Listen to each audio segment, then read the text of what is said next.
What's up, guys? So we have a card that is absolutely going to be a game changer. This is coming out in Duelist Nexus, and a lot of people are talking about this card right now, and it is not hype. It definitely has insane potential. So let's go over the effect and let's talk about what we can use it with. So starting right off, the name of the card is called Mirror Formation of the 10 Sacred Treasures. It's a normal spell card that says send monsters, so you can do multiple, from your hand or that are face up on your field to the graveyard so that their total levels equal exactly 10. Draw 2 cards. Now, the interesting thing with this is it's not a once per turn effect. That's what everyone is freaking out about and why people are doing like this card is so broken. I think it's definitely going to be good. There's definitely going to be times where it feels very broken if people know how to use it. And I was looking at kind of like the options in terms of like what can we actually use this with. So let's go ahead and go over some of the archetypes that can maybe use it. So on first glance, yes, it works with the Sacred Beast. Yes, it works with the Egyptian Gods. It works with Malefics, but it's probably not going to be the greatest. I mean, technically, Conductor Tyranno is a target on its own. Now, it has to equal total exactly, so that means that you're going to have to be able to either go for like 2 5s, you can go for like a 6 and like a 4. So there's a lot more potential with this card because there are certain archetypes where like you just want to throw the cards in the graveyard so you can get a benefit. Now, it does also say from the field, so you can get benefits like if you went to go for like Ab-Zero, you could actually pop everything that your opponent has. And then on top of that, there are other card effects where when they are sent to the graveyard by a card effect, you get whatever other bonus effect that is granted. The card does not miss the timing. There's probably a lot of other Yu-Gi-Oh cards where it's like when this card is sent from the field to the graveyard, and there are some combos where you might need to get the card into the graveyard to, let's say, Miracle Fusion.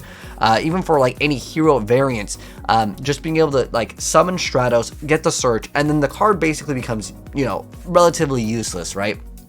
After, let's say, you normal summon, you get your card as a starter, it searches out whatever cards that you may need, and then you just get rid of the card and you get to draw 2. And it's so good because you can have multiple effects per turn. You can even go for like a Nunku over here, Citadel. Again, it can be from the hand or field, which makes it so much better because you have insane consistency because you can activate multiple. It actually is also usable technically for Time Lords, as that archetype you only really need like 1 monster and the rest of the stuff.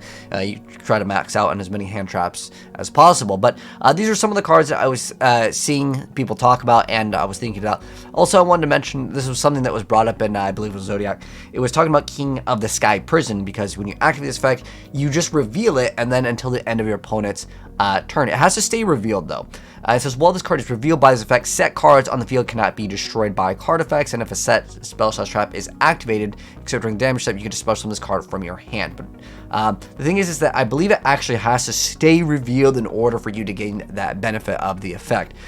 So I still think that, I mean, you can still use it as a target, it's just a level 10, but it doesn't just have to be level 10s. I was actually thinking about, because one of my favorite archetypes is Lightsworn.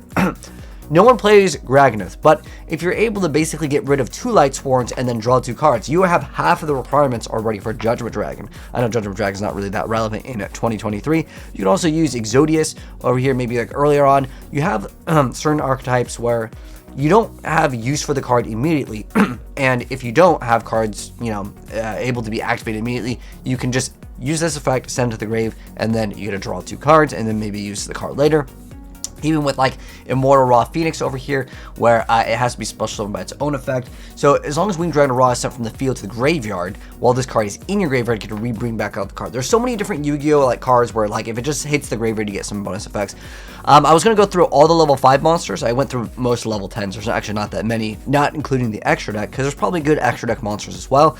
But yeah, these are some of the cards that I was thinking about that could potentially see some play with this card. But I'm sure that there are tons more. Let me know down below in the comment section below. What are other good targets? Again, it doesn't have to be level 10. You can go for a 6 and a 4. You can go for 2 level 5s. I'm sure there was a ninja archetype that was all about like level 5s. But if there's any archetype that's all about level 5s, you could send double of those. If those get any benefit from being sent from the field or hand to the graveyard, they get extra bonus effects to set you up for later plays. Again, this could be actually pretty dang good. But anyways, it's a pretty good card. Let me know your thoughts down below. If you guys enjoyed the video, drop a like on it. If you're new here, hit subscribe, turn that bell so you don't miss out on more cards in Duelist Nexus covering very soon. Take care, and let me know your thoughts. Peace out.